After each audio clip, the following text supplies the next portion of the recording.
Hello, welcome to Phuket Today.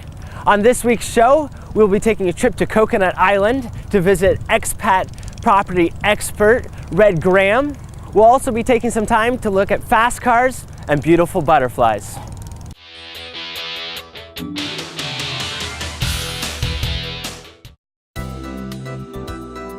It is, as the adage goes, the journey, not the destination, that is important.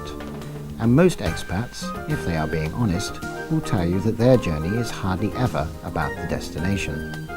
The path an expat takes is neither straight nor without its forks.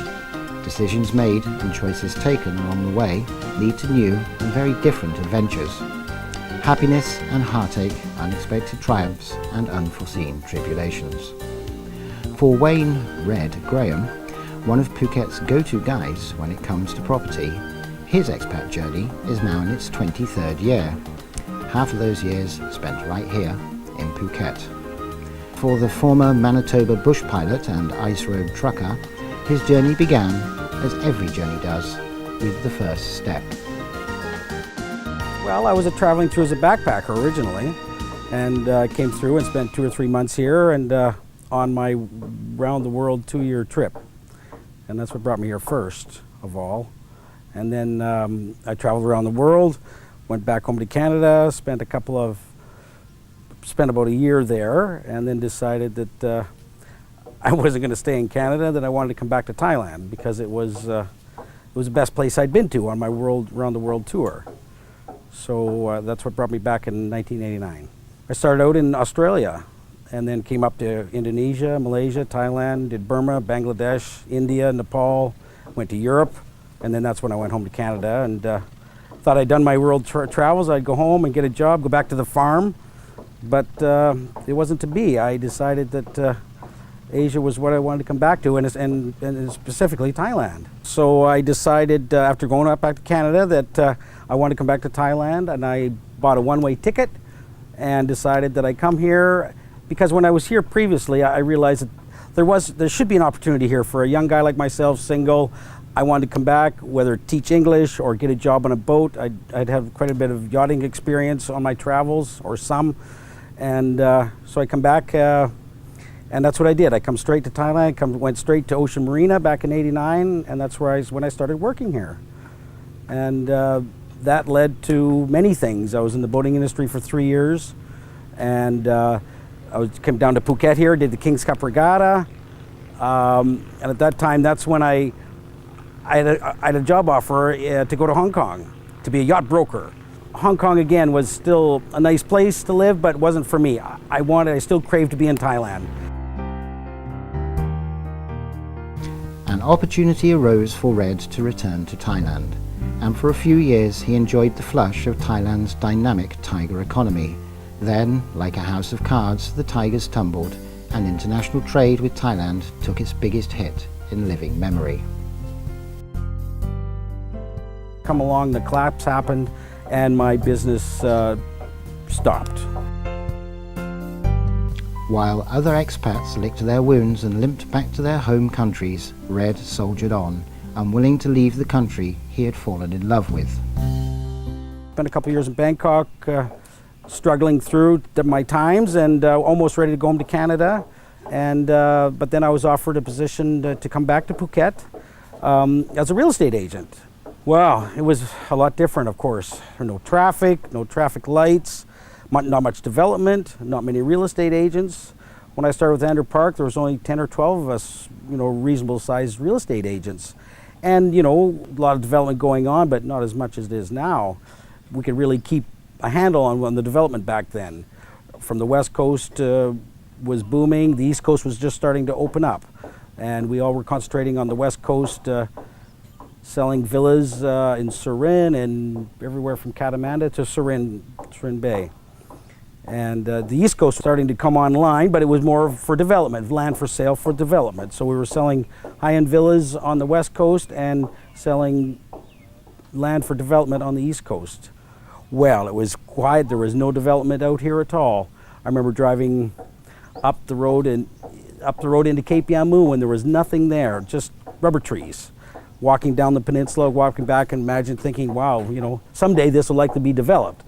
and now it is, obviously. KPMU is a big property, but back then there was nothing up in Alpo, and no Royal Phuket Marina, so things have come a long way, but back then there was nothing.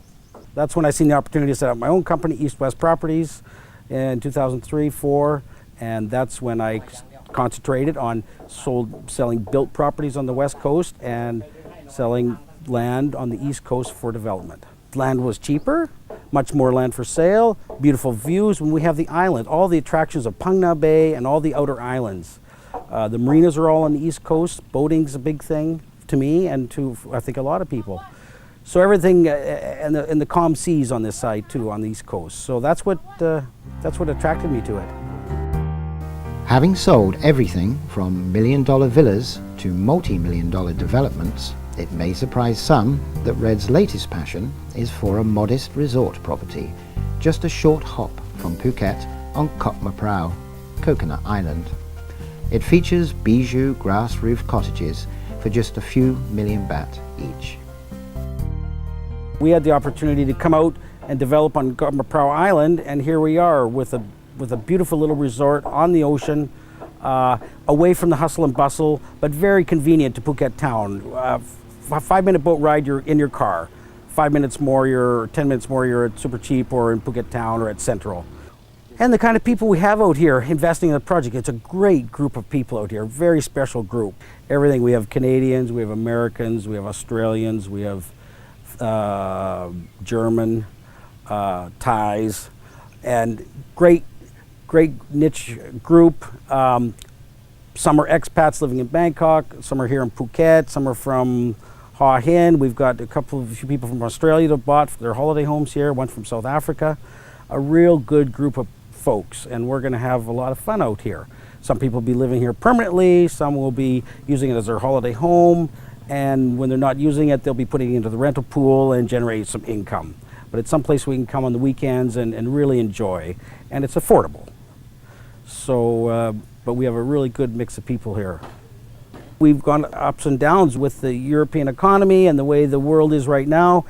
Where there's a big trend to build the big 5-bedroom, $3 million home, and they're still there and they're still building them. But the trend seems to be smaller, more affordable places. I think the world has taught us all, the way the economy is, that things are a little bit tougher, and people don't have the available cash to come buy their holiday homes here anymore. Everybody's holding back. So, we're finding with our project, it's priced right. It's in the right price range. Beautiful ceiling. I mean, this is nice treated wood.